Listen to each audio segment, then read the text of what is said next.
Hello and welcome to the evening news for today, Friday, October 3, 2014. I'm Avinash Ramzan. Thanks for joining us. In the headlines, Glenn Lal accused of infiltrating GRA staff attempting to illegally access taxpayers' confidential records. PPP says it's rebuilding and reorganizing traditional support. Ramotar urges local businesses to use GAIExpo's hub to drive expansion. Gunmen terrorize and rob Chinese businessmen. New posted stamps celebrates UG's 50th anniversary. APNU denies only opposing government projects and bills. Gunmen rob miner of $4 million. And TNT businessmen want stronger linkages with Guyanese counterparts. Now for the news in details. We start off by telling you that Commissioner General of the Guyana Revenue Authority, Khurshid Sattar, is accusing Kaichor News owner Glenn Lal of infiltrating staff at the tax agency to access taxpayers' confidential records. Details in this report. Commissioner General Khurshid Sattar expressed concerns over the contents of the Kaichor News' Dem Boy Sec column, which he said clearly demonstrates that the media entity run by Glenn Lal has managed to successfully infiltrate and corrupt his staff. In a release, Sattar claimed that Lal had traveled overseas to obtain confidential information on an initial analysis of the income of media houses. The GRA noted that despite best efforts, it was unable to identify the source of the illegal disclosure of taxpayers' information. The authorities further calling on the Guyana Police Force to launch intensive and extensive investigations into the breach of its information infrastructure and confidentiality mechanism. Sattar said the owner of the newspaper should be compelled to disclose his source and held liable to criminal prosecution. According to the GRA head, this act by Lal is to hinder a complete audit that was ordered on the Kaichor News' holding company regarding the evasion of taxes by the company on 2 vehicles that were imported by a migrant couple but are used by the newspaper's boss and his wife. Sattar pointed out that the complete audit is not intended to destroy the company once it is compliant with tax laws and regulations. Meanwhile, the Guyana Revenue Authority this afternoon said that even as investigations are ongoing into the illegal release of information, there have been several additional attempts to attack its information technology infrastructure. Details in this report. The Guyana Revenue Authority said that on Tuesday, September 30, 2014 at 19:20, it was notified by the site administrator of Google Mail that there were unusual attempts to access the GRA Public Relations account, grapublicrelations@gmail.com. According to Google, 2 attempts were made originating out of Bridgetown, Barbados and another in Georgetown, Guyana.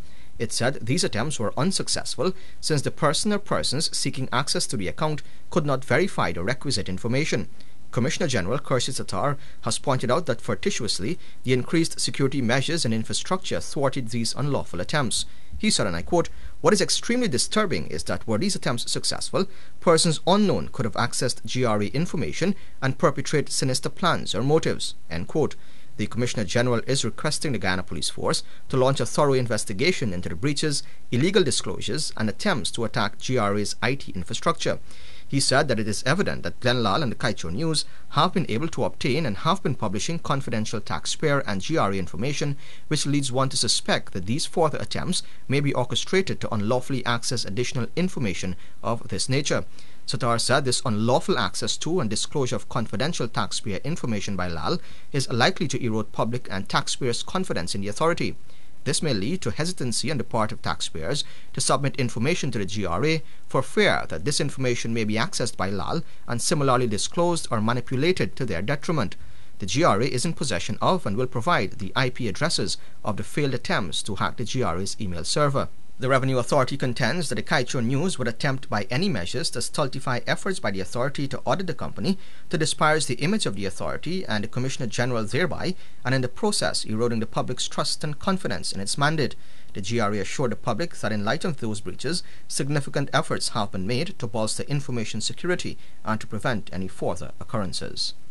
In this report now you'll hear that the People's Progressive Party Civic is rebuilding and reorganizing its support in traditional constituencies ahead of any possible elections. In fact, the party is working feverishly behind the scenes to ensure it regains its majority. The People's Progressive Party's General Secretary Clement Rohi said that the party has been able to reclaim its strongholds in areas that it had lost during the last general elections in 2011. Rohi said that his party has always been in a battle-ready mode. According to him, there's no other alternative. Reiterating that the party is not just an electioneering political entity, much focus has been placed on working on the ground. If it's not PPP activists, if it's not leaders of the PPP, it's leaders of the PPP and ministers of the government from the PPP Civic who are on the ground working all the time. Speaking with the Evening News recently, the General Secretary dismissed allegations that his party and the government have been using state funds to distribute goodies in an effort to buy votes. The allegation was made by leader of the opposition, retired Brigadier David Granger. But Rohi said that government has been seeking development for all people, whether or not they are supporters of the ruling administration. Because I'm sure that anyone, you don't have to be in politics, any disinterested party, so to speak, who were to go into any community and ask them, well, what do you think about the government providing this $10,000 to your children or your child? Do you welcome it or not? I could put my head on a block that most people would welcome it. Roy said the PPP, working on the ground, has been made aware of the people's plight. They need a school feeding program. They need uniform for children. They need an extra top-up, so to speak, of a financial nature, to help the parent, whether it's a single parent or otherwise, with the kids. These recommendations come as a result of consultations that the PPP and government ministers have with the people on the ground. For the Evening News, Alexis Rodney. Amidst much pomp and ceremony, Gaya Expo 2014 was declared open by President Donald Ramotar, who announced that his government is currently working on a wide cross-section of initiatives totaling some $2.5 billion. More from Svetlana Marshall. Thousands of persons from all walks of life converged at the Sophia Exhibition Center where President Donald Ramotar declared Gaya Expo 2014 opened. In delivering the featured presentation, President Ramotar applauded the Tourism, Industry and Commerce Ministry and the private sector for upholding the legacy which was initiated some 19 years ago, dubbing it the largest exposition in Guyana. According to him, its success is linked to the nation's growth and development. We have always held the view that social and economic progress cannot be achieved on a sustained basis without political democracy.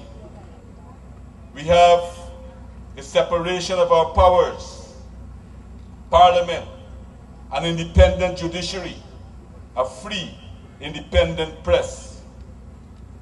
Our people live in a stable society with a functioning democracy. The people of Guyana can now speak their minds freely and act independently without looking over their shoulders. This is one of the most important reasons why we have had this growth in an atmosphere internationally that was not so favorable. Reference is also made to the Amila Falls hydropower project, the deep water port, the expansion of the Cheddi Jagan International Airport, and other projects that have received stern objections from the opposition. The Amila Falls hydro project is so very important and so very crucial to the future of our country. As is well known, this is one project that every single Guyanese will benefit from. Those that will receive electricity from this project will save between 20 and 40% of their electricity bill, just giving themselves more disposable income. The very subsidy that we now have in place could be removed to go and help in other areas where there is need for other forms of development. Meanwhile, Tourism, Industry and Commerce Minister, in keeping with the theme Transformation, Partnering for a Better Guyana, underscored the importance of public-private partnership in the transformation of the country's economic and physical landscapes. According to Minister Ali, Guyana has undergone major transformation, now promising a bright future for all. Transformation itself requires critical thinking. We cannot be static and be part of a transformational process. We must be able to think, act, and work beyond what seems confined boundaries that can limit the development of our country. In thinking in a transformational manner, we must be bold. We cannot be risk averse. And boldness in decision making must never be compromised. Boldness in decision making is a critical tool for the advancement of any society. Gaia Expo 2014 is expected to attract more than 100,000 persons from across the country and neighboring countries. In fact, 10 international companies spread across more than 50 booths are participating in this year's exposition. These international booths form part of the more than 400 booths that will be promoting various business, products and developments. Prime Minister Samuel Hines, Agriculture Minister Dr. Leslie Ramsamy, Finance Minister Dr. Ashley Singh, members of the private sector and members of the diplomatic community were among officials who joined the President and the First Lady, Deolatmi Ramotar, as they declared the much-anticipated event opened. We now hear that the regional private sector is being urged to take advantage of the opportunities available through bilateral relations between CARICOM and member states. This was a collective call by stakeholders from Trinidad and Guyana as the Trinidad and Tobago Manufacturers Association held a seminar aimed at strengthening and forging new bilateral relations between the two countries. The seminar was held at the Princess Hotel Providence, where the Trinidadian delegation that is here for the Gaia Expo 2014 met and engaged local stakeholders. Trinidad's Ambassador of Trade pointed out that bilateral relations between CARICOM member states are not as vibrant as it should be because members take each other for granted. Government acts as a facilitator, and it is the private sector to actualize the opportunities that the government provides. Government tries to provide market access. It is the private sector that has to convert market access into market penetration.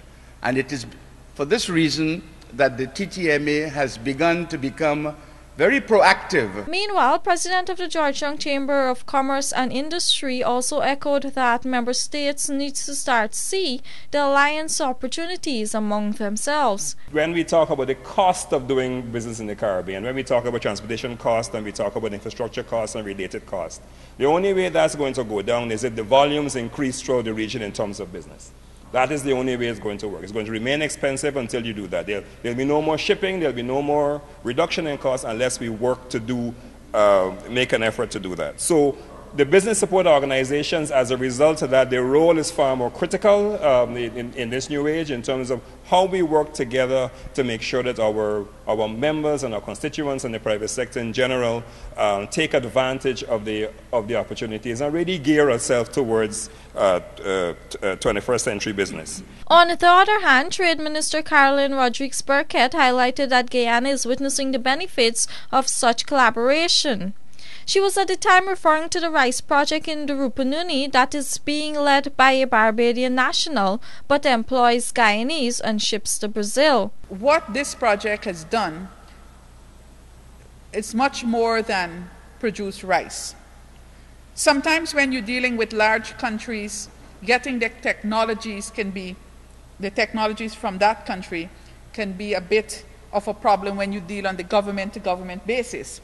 But when you deal on private sector and you're doing these mega projects and you hire people from those countries, you get the technology.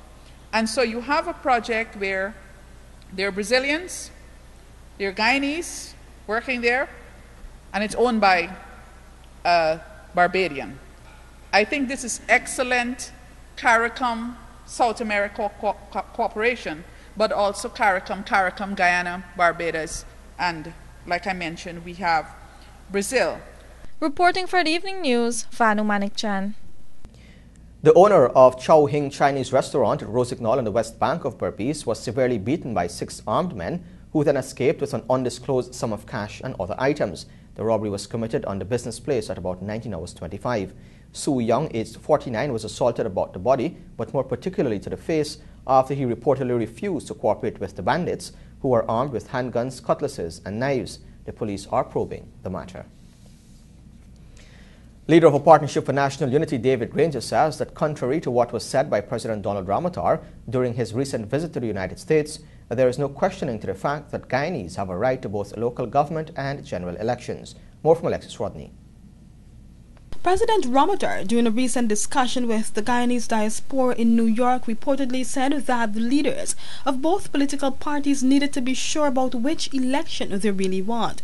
But Granger, addressing the media today, said that the head of state is the one who needs to make up his mind and perform his duty as the country's leader. He is suggesting falsely that there's a choice between local government elections and general and regional elections.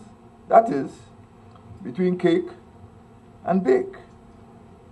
He is suggesting also that the motion proposed by the Alliance for Change to express no confidence in the government, which could lead to general and regional elections, could pose a constitutional dilemma. Granger said that President Ramotar, in doing so, is pretending that there is a contradiction or a choice.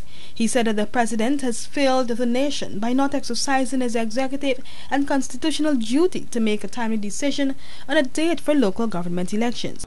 President Ramotar acknowledged that he did promise in the PPPC 2011 election manifesto that once his party was returned to office, local government elections would be held within the first year. He admitted reneging on his own promise. He explained fatuously, and I quote, "I did not anticipate that we would have had a 1-seat minority in Parliament, and that created political uncertainty." Granger said that the head of state needs to awake from his slumber since he is walking into a constitutional crisis which could have catastrophic consequences for the country. Insert. The president's inconsistent statements, unconstitutional conduct, and dilatory tactics are creating confusion and consternation. The president must demonstrate leadership. He must address the nation quickly and truthfully to assure the people that he will uphold their constitutional right to local government elections. The people do have a right to both cake and bake. For the Evening News, Alexis Rodney. A Northwest District businessman was relieved of $4 million after his boat was intercepted by 4 bandits along the Baramani River, Northwest District, on Thursday evening at about 18:30. The victim, Rudolph Ashby, aged 31, of Aruka River, Northwest District, was held up by 4 men, one of whom was armed with a shotgun and another with a handgun. Based on police investigations, the miner was on his way home, and while traveling along the Baramani River, the 4 men who were in another boat veered into him, causing severe damages to his vessel. The men had held him at gunpoint and took away the cash that he was at the time carrying in a bag. Opposition leader David Granger today said that his party has been making adequate representation for its constituencies in the National Assembly through tangible proposals. Details in this report. Granger, in response to questions on when the Partnership for National Unity will be able to offer tangible solutions to the many problems affecting its electorate, said that this is being done at the level of the National Assembly. At the party's weekly press conference on Friday, reporters sought to ascertain if the party will at any time soon be able to offer solutions rather than continuously bashing the ruling administration. If a careful note was taken of everything that has happened in the National Assembly over the last 30 months, you would see that there has been a real improvement. There have been recommendations for change, and those changes have been implemented. Very frequently, the government of Guyana would vote against a measure or would not support a measure and would go out and do exactly what we called for. Granger said that government has been heeding the proposals for development put forward by the coalition, and while the impression may be created that proposals have been bypassed by government, actions will oftentimes follow. When we bring a motion, for example, on maritime deaths, the next week you would see people being issued with life jackets and seminars being held on riverine safety. When we bring a motion on trafficking in person, they reject the motion. But next week, the Minister of Human Services is running seminars in Bartica. So look carefully at what changes have been taking place. But hardly ever we can have even a press conference that is no action. Granger said much attention must be given to the criticisms made against the government and the responses which follow. Finally, addressing the issue regarding actual solutions and recommendations for the people, Granger said, we have spoken about the importance of solid waste management. We have offered solutions.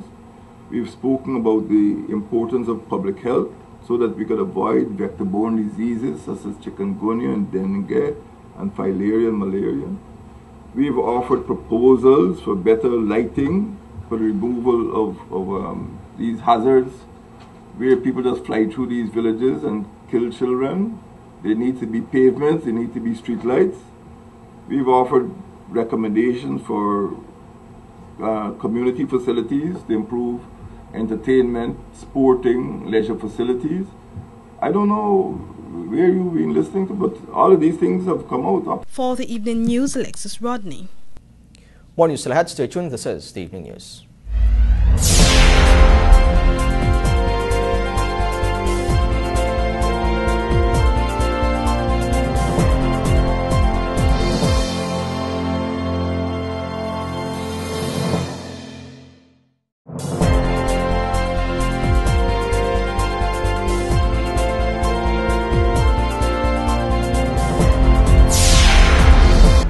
Welcome back. This is the Evening News on TVG. The Cyril Porter College of Education today hosted an open career day as part of activities to mark Education Month, which concluded in September. Royden James reports. The Open Career Day was executed at the East Coast Demerara location of the Cyril Porter College of Education. The event saw over 200 trainee teachers and officials of the college participating in various activities. Chief Education Officer Olato Sam shared his vision for the development of the college during an address at the opening ceremony.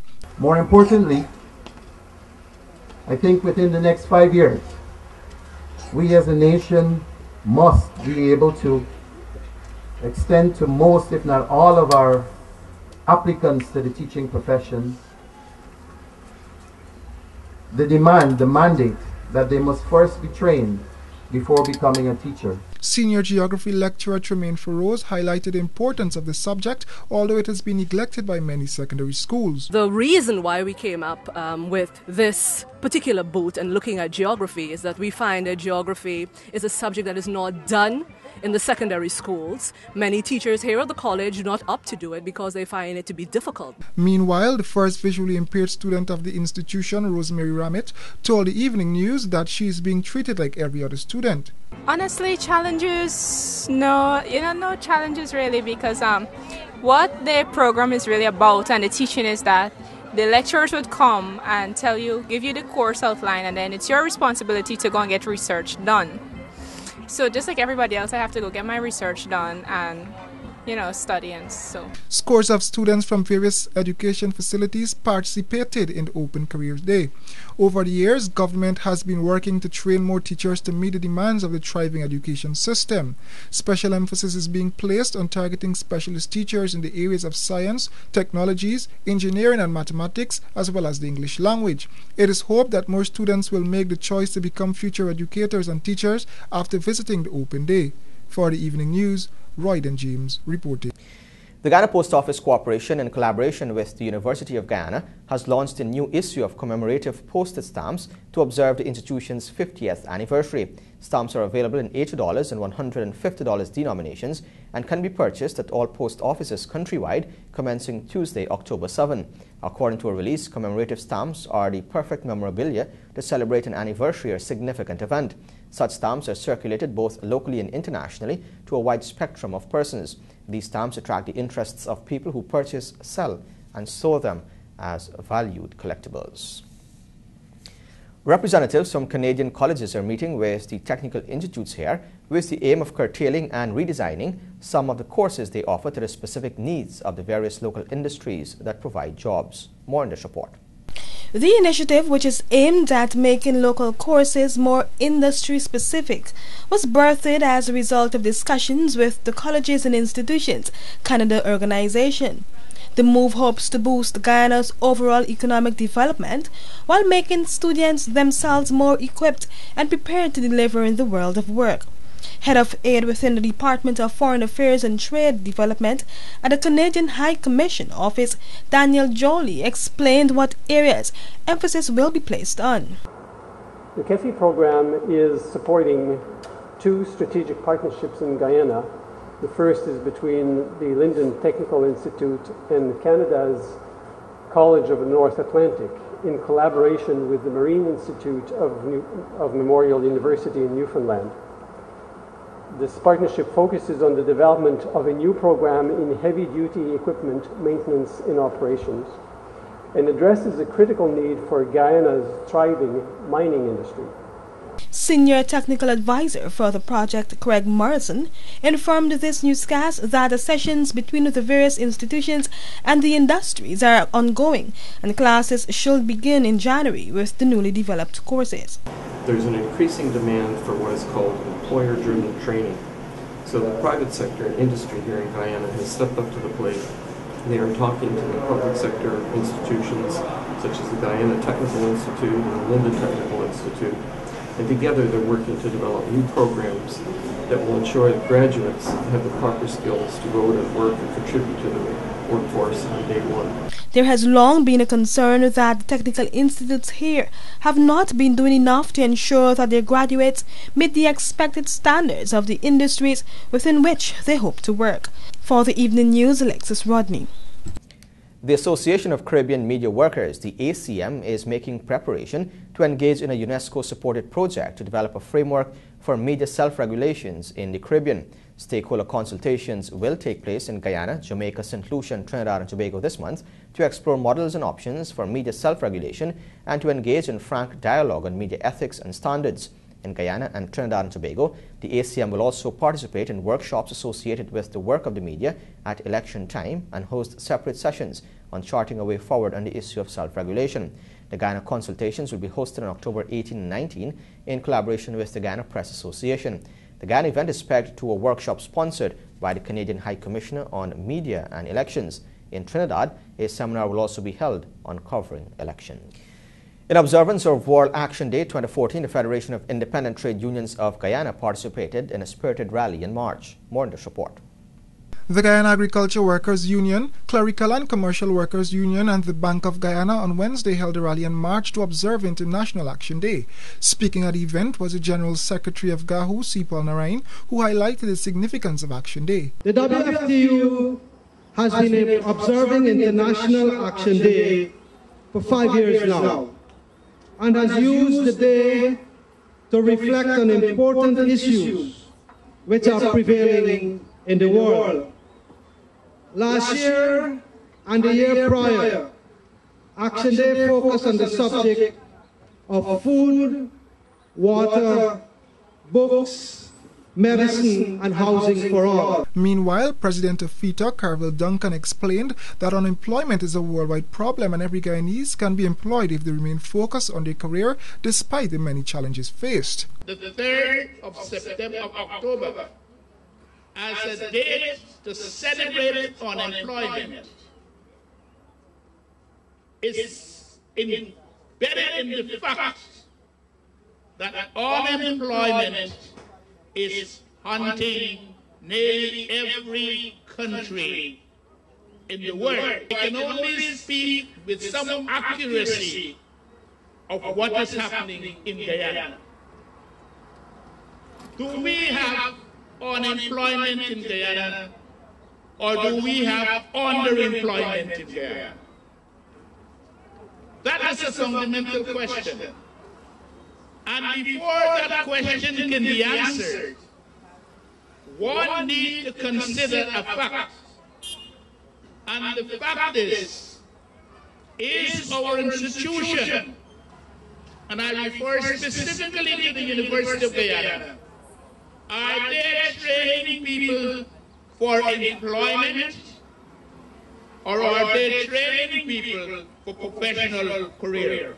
Also speaking was the Minister of Labour, Nanda Kishore Gopal, who stressed on the fact that while there are thousands of vacancies in Guyana, there are not much qualified persons to fill those positions. There are thousands of vacancies around this country, and we cannot find workers to fill those vacancies. That's the situation. This country has developed over the last 10 years in an unprecedented manner. Working conditions have improved tremendously to the point today where every single worker is protected under the law. For the evening news, Royden James reporting. Now for a look at your bridge reports. The Demerara Harbour Bridge is expected to be closed from 13 hours 30 on Saturday, October 4 for a period of 1.5 hours, and the Berbice River Bridge is expected to be closed from 12 hours 50 on Saturday, October 4 for a period of 1.5 hours. Join us after the break for sports, sponsored by MacWop. This is the Evening News.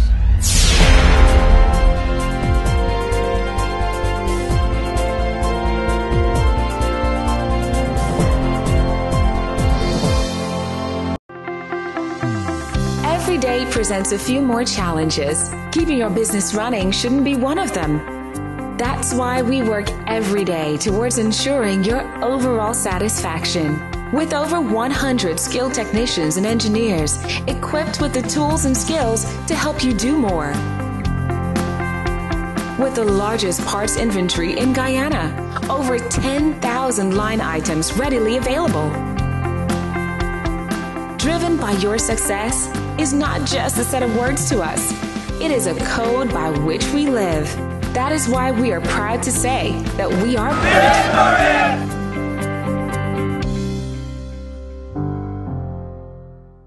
Are you looking for a very good used Caterpillar machine at the price you want to pay? Come to our Providence East Bank Demerara Equipment Yard to inspect the machines for sale by tender from October 1st to 31st, 2014. See press or visit us on macworpcat.com for more info.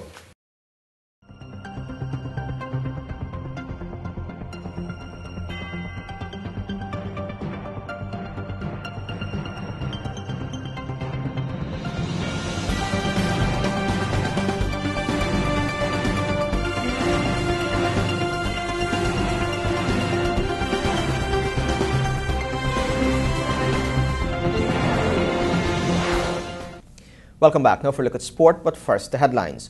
West Indies make miserable start to India tour. 15-member Guyana team of the Suriname Open. Courts Pee-wee kicks off with 12 games tomorrow, and Messi to face tax evasion trial. Of course, this broadcast comes with the kind compliments of MacWop. Are you looking for a very good used Caterpillar machine at the price you want to pay? Come to our Providence East Bank Demerara Equipment Yard to inspect the machines for sale by tender from October 1st to 31st, 2014. See press or visit us on macworpcat.com for more info. Every day presents a few more challenges. Keeping your business running shouldn't be one of them. That's why we work every day towards ensuring your overall satisfaction. With over 100 skilled technicians and engineers equipped with the tools and skills to help you do more. With the largest parts inventory in Guyana, over 10,000 line items readily available. Driven by your success is not just a set of words to us. It is a code by which we live. That is why we are proud to say that we are Bridge.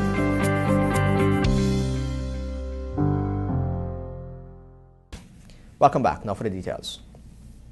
We start off with some cricket news. West Indies tour of India got off to a miserable start as they lost to India A by 9 wickets in a low-scoring affair in Mumbai on Friday. Marlon Samuels apart with 56. The West Indies batting crumbled to the spin of Amit Mishra, who claimed 3 for 26. Jason Holder with 21 was the only other batsman to get past 20 as the West Indies folded for 148 batting first. Murli Vijay and Unmukh Chand then added 71 for the first wicket to set India A on course for victory. Chand finished in 79 of 81 balls as Kimar Roach picked up the lone wicket to fall. The two teams will clash again on Sunday in another warm-up game ahead of the 5-match ODI series starting next Wednesday in Kochi. Football news now. All 24 teams of the annual Courts Pee Wee football competition will be in action tomorrow when action in this year's tournament gets underway at the Banks DIH ground, Thirst Park. Details in this report. The action will commence at 10 hours with the march past of the 24 participating schools which have been drawn from Georgetown. 2 matches will be played at the same time on the Thirst Park outfield, with the final set of games starting at 13 hours 45. In the first round of matches on Saturday, West Rheinfeldt will take on Redeemer, Comenius will tackle Green Acres, Tugville will trade skills with Thomas More, St. Stephen's will play St. Gabriel's, F.E. Pollard will compete against St. Angela's, and defending champions St. Pius will start against J.E. Burnham. Immediately after that, Success Academy will confront Enterprise Primary, East Penitence will play Ketley, St. Margaret's will collide with Smith's Memorial, South Rheinfeldt will take on St. Ambrose, Marion Academy will face Stella Maris, and North Georgetown will trade skills with Winford Garden. The tournament, which targets primary schools, has unearthed talent in abundance over the years, and this year is expected to once again bring forth a new breed of footballers. At the launch of the competition late last month, Assistant Chief Education Officer Marcel Hudson reminded the youngsters of the importance of being disciplined. I always say, without any apology, one of the most disciplined sportsmen I've ever seen in this country is one Shiv Narayan Chandrapal. When a man will buy a bowling machine, to have balls bowl at him, he's not looking at men anymore because men get tired. And so he has a machine, and the machine bowls to him day and night. That is discipline. When you want to be the best, you have to be disciplined. Some people, as soon as you start to do well, the first thing is big chains, big earring, and so on, even though, but that is not what will make you great. And so I think I needed to say that to our young men, because we're well caught up now in sports has been reduced to fashion and style. But the people who do well, they are disciplined. The tournament is a collaborative effort of Courts Guyana Inc., Banks DIH Limited, the Education Ministry, and the Petra Organization. Some golf news now. Guyana will be represented by a confident bunch of golfers this weekend when the annual Suriname Open tournament is staged in a neighboring Dutch-speaking country. More in this report. Guyana has always had a presence at the RBC Invitational Suriname Open, which will be staged on Saturday and Sunday in the neighboring country. A total of 15 golfers, including 3 females, will play under the colours of the Golden Arrowhead in the tournament, which will use the stableford format. There will be a total of 4 categories for the male players and 1 for those players on the distaff side. Luziknan Golf Club President David Mohammed, who is part of the Guyana contingent, said he's confident the local golfers will do well during the 2-day activity. Mohammed boasted that the Luziknan course is on par or even better than the one in Suriname, making him enthusiastic of solid returns from the Guyanese. The Luziknan Golf Club head also indicated that all 15 members of the Guyana team have shown consistent form over the past few months in the locally organized competitions. Apart from Guyana and host Suriname, golfers from French Guiana, Trinidad and Tobago, Holland, Canada and the United States of America have registered to compete at the tournament.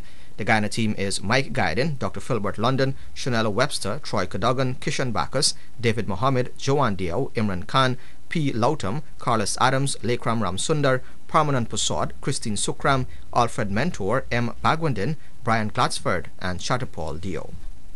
And finally, some football news. Barcelona and Argentina star Lionel Messi is to face trial for alleged tax evasion. A Spanish judge has ruled. The judge rejected a prosecution recommendation to drop the charges on the grounds the player's father was responsible for his finances. Messi and his father Jorge are accused of defrauding the authorities of more than 4 million euros. The pair, who deny the wrongdoing, have 5 days to appeal the case, to appeal against the ruling that should be.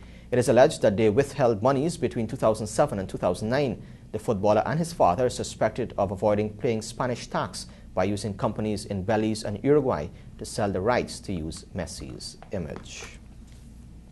And with that, we've come to the end of sport, which is sponsored by Marcorp. And that's a wrap as well on the evening news for today, Friday, October 3, 2014. Of course, you can find these and many more stories in tomorrow's edition of the Guyana Times. And here's an invitation to join us on TVG Channel 28 and on Radio Guyana Inc. 89.3 in Essequibo, 89.5 in Georgetown Environs, and 89.7 in Berbice and Unicary, Suriname. You can also visit the Guyana Times RGI and TVG booth at the Gaia Expo at the Sophia exhibition site. On behalf of all of us here, I'm Avinash Ramzan. Thanks for watching.